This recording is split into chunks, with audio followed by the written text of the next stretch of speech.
Welcome everyone, it's great to have you here. Today we're continuing with the BMW E46. Today we're going to polish the hood. One of the next parts we're going to tackle here, I will also be replacing some parts like the fenders on this vehicle and also the front bumper. Still, I will polish it again. So there are more videos coming your way about why I'm replacing all of this. There will also be an info video in the future. But today we're starting with the hood and we're using the DA9 PRO from CHEMICALWORKZ. Really one of the absolute best machines here, especially for beginners. If you're looking for a machine, it really brings a lot of variety, 75 and 125 millimeters. With that, you're well equipped to start a compact small machine. And today we're going to take another look at the topic of microfiber pads. Because here we have a vehicle paint from 2001 with 263,000 kilometers. We can really make some progress on a hood like this, celebrate quick successes. Let's get started. All tips. Have fun. Here, let's take a good look at it. You can see the paint isn't that badly scratched. Of course, it is an absolute state of disaster. Of course. But if we take a look at the previous projects, there are actually a bit fewer scratches, so to speak. Even though we're already in a state of disaster here, but what we can clearly see is that the metallic black paint really fades significantly over the years. The surface is so rough that we actually have a feeling of a grey vehicle already. We still see endless scratches. We see a lot of burned-in stuff. We can see here some traces or areas where it has been totally scratched over. We've got some deep scratches up here.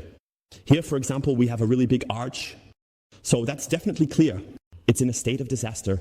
So if your car looks like this, please polish it or have it polished. But in terms of the depth of the scratches, it's still within limits. But you can see it over the years. Really, it has suffered a lot, especially in terms of color. And now I just want to show you the effect. What happens if we polish a small section here? What kind of color change can we expect? After 200, now almost 64,000 kilometers and built in 2001, 24 years, it's absolutely insane. What else can we get out of this? I'm excited, and now let's take a microfiber pad and really get started. And to see a really strong effect, that's what I want to achieve in this video today. I want to show you a really strong before and after effect and work on it with you. And that's why I'm going to make a really nice square right here on the hood. So please don't polish like this, where you make squares on the paint.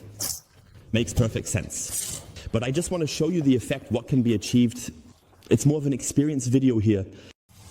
And to show you what can be achieved with such an old vehicle paint, of course it will be difficult to get into these corners with the 125 millimeter pad. Absolutely logical. But we're going to make the large area really nice now. What we need for that is a decent polishing machine. As I mentioned, I'm using the DA9 PRO. Many of you have this at home, and I'm sure many will also get one for home.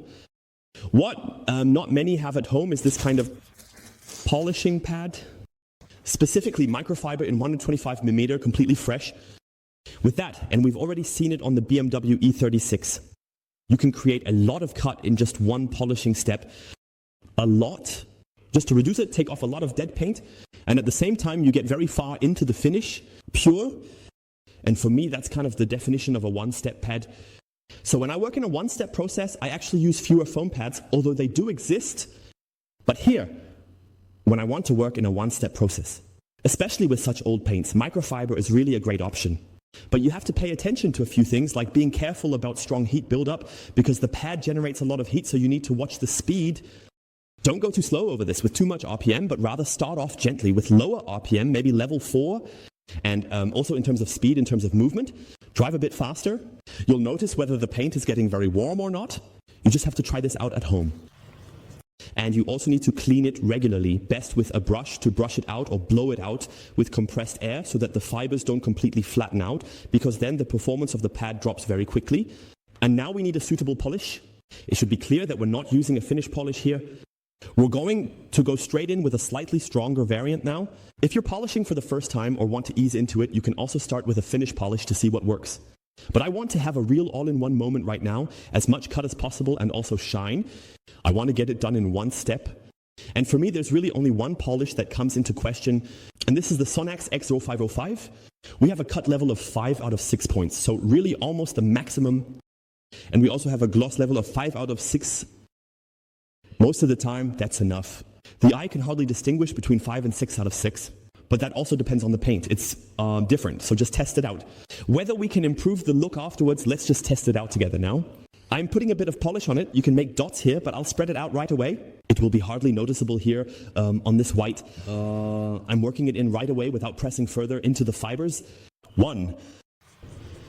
So that we have a nice distribution away. And with that, yes, I think white on white is hard to see on camera. What's important is that you have an even distribution. And in the outer area, you leave at least 1.5 centimeters free because the pad doesn't polish there. Here we also don't have a support surface underneath. You can really see that here. And if you now increase the speed here, really start gently. What I forgot to do now is to blow out the polishing pad. When you use a microfiber pad for the first time, please blow it out with air. Then you sometimes have loose fibers from cutting, which is completely normal, that come off. So it can definitely happen that when I start polishing here, a couple of fibers just fly off to the side because I didn't blow it out at the beginning, for example. But let's just take a look. But that's not a problem at all. Just take it off the paint surface. A small step first.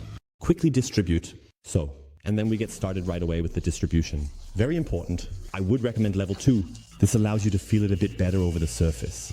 You can clearly see that you can't get into the corners with a 125mm pad. With the tape, it's secondary for now.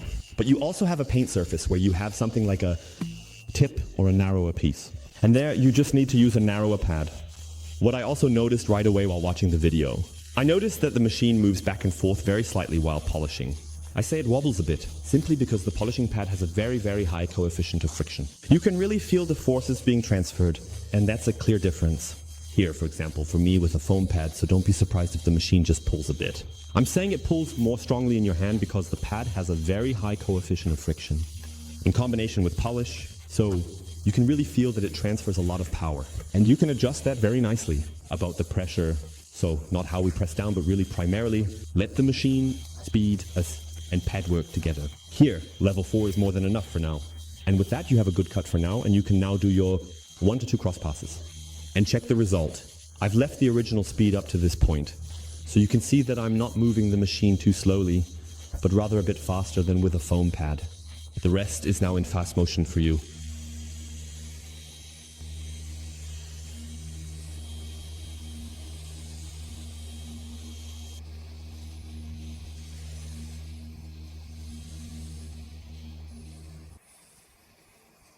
Let's see what we've achieved.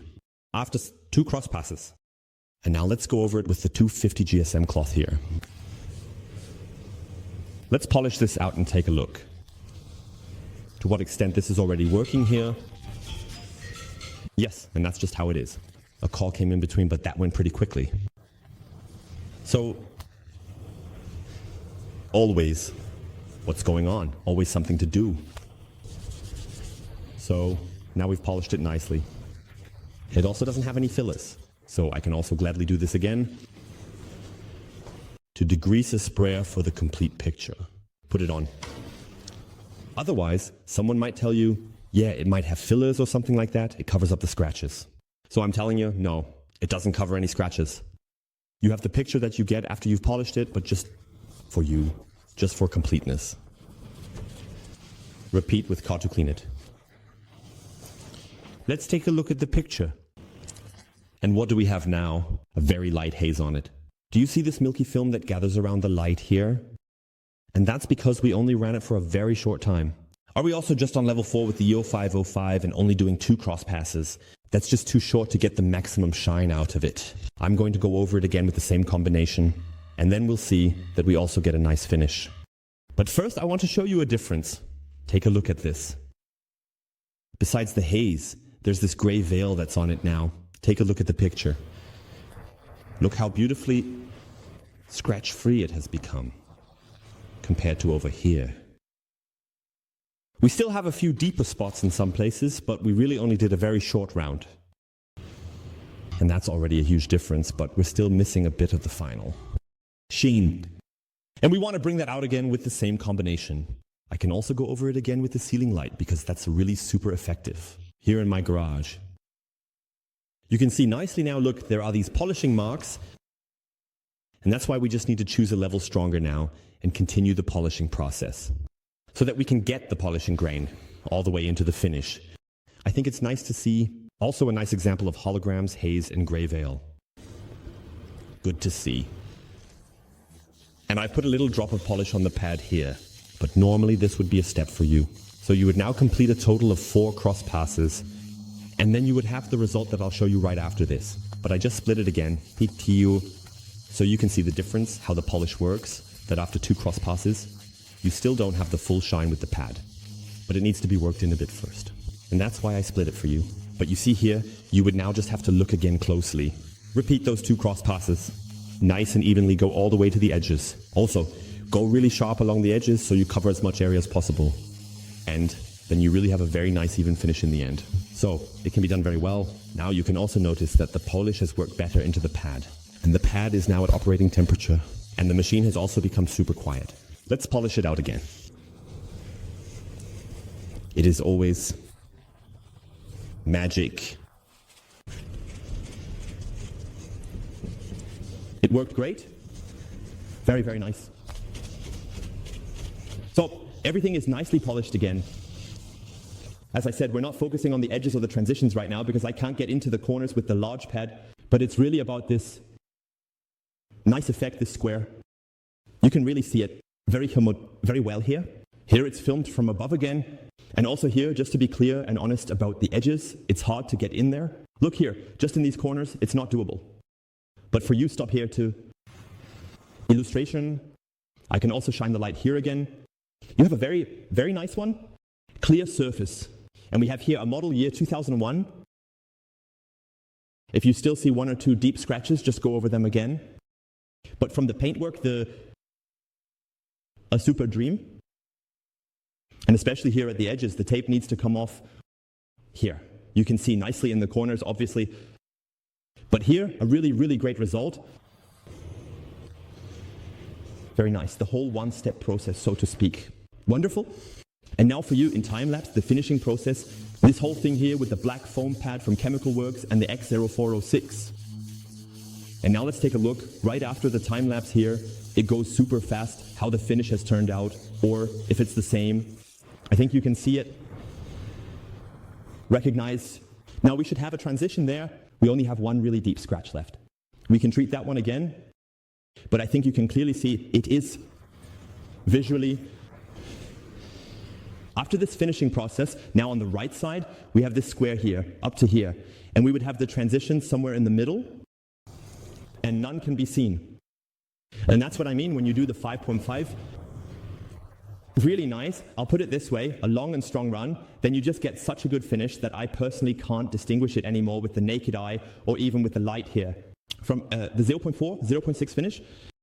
But, of course, that can vary a bit with every paint. Presenting yourself, just give it a try. And if you try it out and notice that, okay, it's easier for me to make the finish nicer with the 0406 or the OS0206, then go for it. I just want to show you that it can actually work. So very nice here. Really top.